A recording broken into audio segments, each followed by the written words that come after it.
So I'd like to start by reading from B.K.S. Iyengar, who is the great yoga master who has developed the Iyengar style of yoga. And he has this really lovely book, one of my all-time favorites. It's on that part of my bookshelf that's like the special books. And it's called Light on the Yoga Sutras of Patanjali. Uh, he does a really beautiful job of talking about the Yoga Sutras and the commentaries around the philosophy and the practices and all four padas of the Yoga Sutras. And in the Vibhuti Pada, he writes about the sun and this macrocosm within us and without us.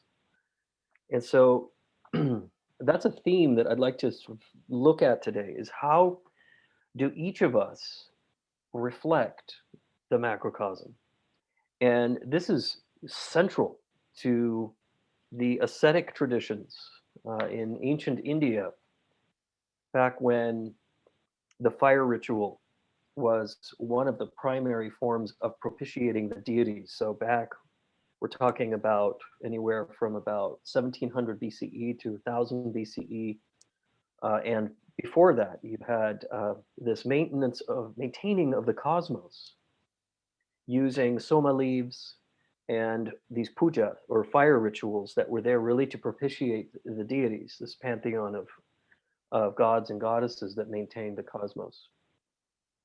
And then around 1000 BCE to about 600 BCE, during those centuries, you see a move from the outer sacrifices, what we're typically seeing to be outer sacrifices, to the inner sacrifices, where you start seeing an evolution of ascetic practices around things like Kundalini. Actually, one of the earliest texts there, the Hatha Yoga, comes from that. The Kundali Upanishad is one of the early texts that dealt with the psychophysiology and the energy of the body and how to maintain healthy balance within oneself for spiritual liberation and such. So, a lot of these traditions and yoga kind of sprang from that later. Um, and really focusing on cultivating one's physical body, one's subtle physical body, and the spiritual body for the purpose of realization. And you see Buddhism sort of arising during that period. So the Buddha was around the 6th century BCE, and he had experiences with all of these ascetic practices, studied with many masters, and realized that the extremes were not the way.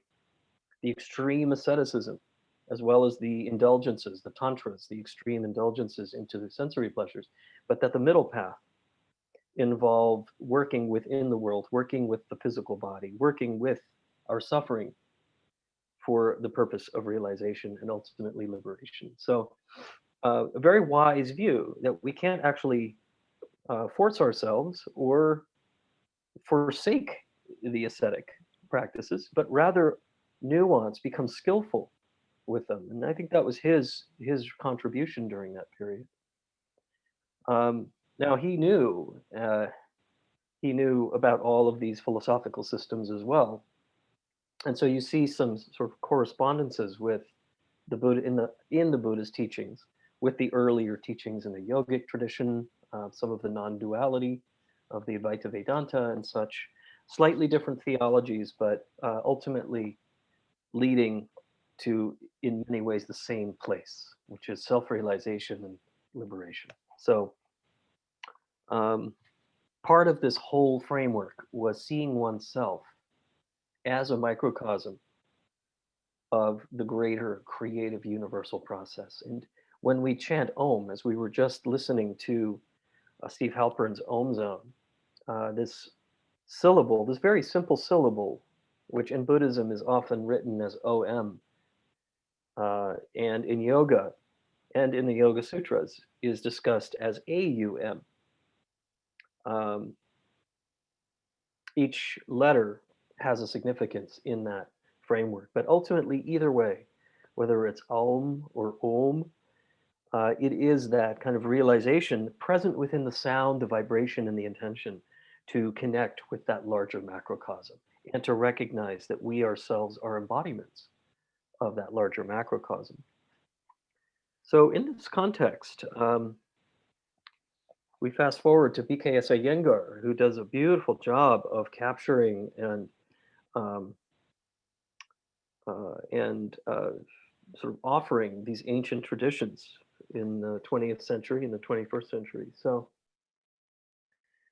this is from the Light on the Yoga Sutras of Patanjali. So this is in the third pada. The Yoga Sutra is the sutra itself is. I'm going to try to say this in the Sanskrit without butchering it too much. Pravritti aloka nyat sat sukshma vyavahita vikram viprakrishtatanjanam. So I did study Sanskrit in college, so uh, that was moderately okay, according to my standards.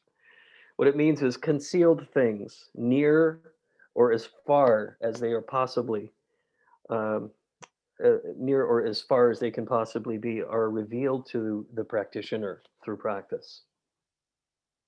And so Iyengar, his commentary, I'm going to read just some different snippets of it because he goes into a lot of detail here about what that means. But he's really talking about the integration of the inner light here. And he said integration of the inner light, that is the insight of the soul.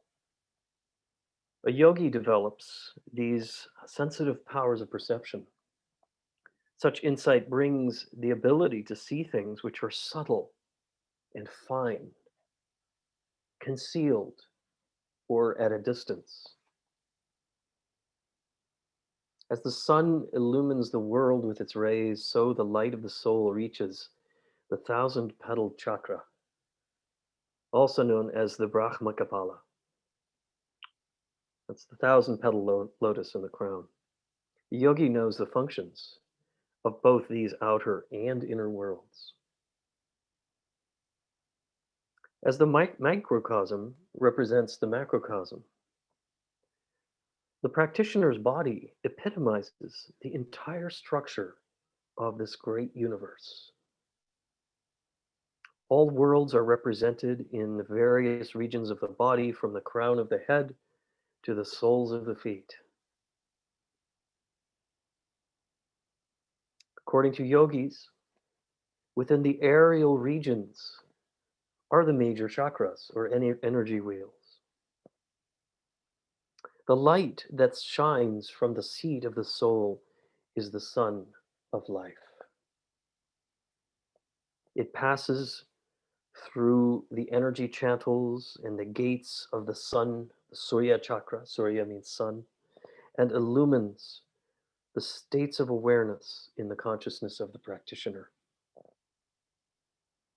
So here, one speaks not only of external, but of internal accomplishments. The aspirant is to direct their mind towards the inner body to study and gain the knowledge of the soul that mirrors the universe.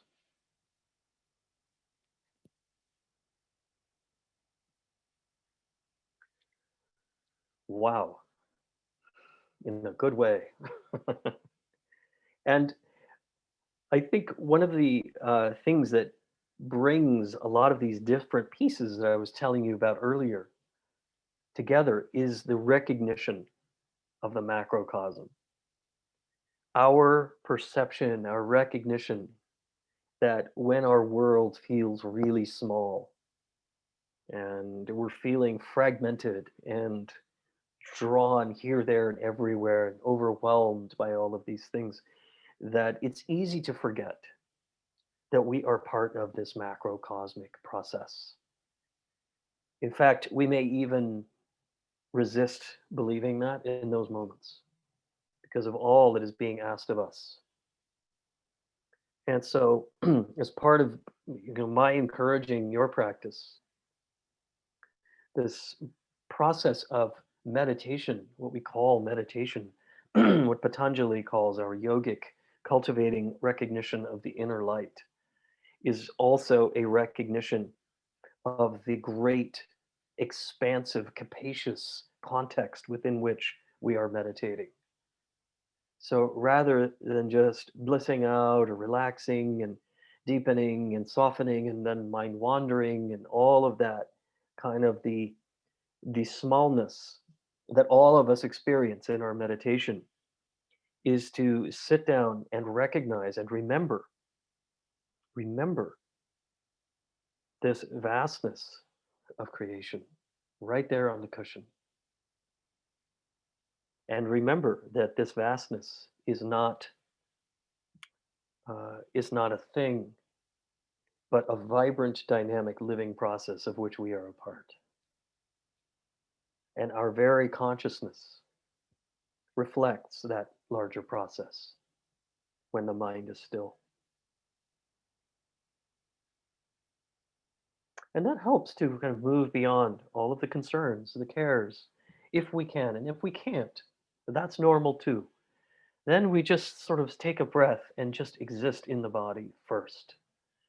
Feel a sense of rootedness and connectivity with the earth element, with the fire element, with um, the air element, and just attuning ourselves more and more at our own pace to the subtlety, the fine subtlety that Iyengar tells us about.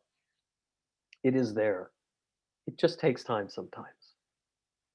And a curiosity, a willingness. Yeah.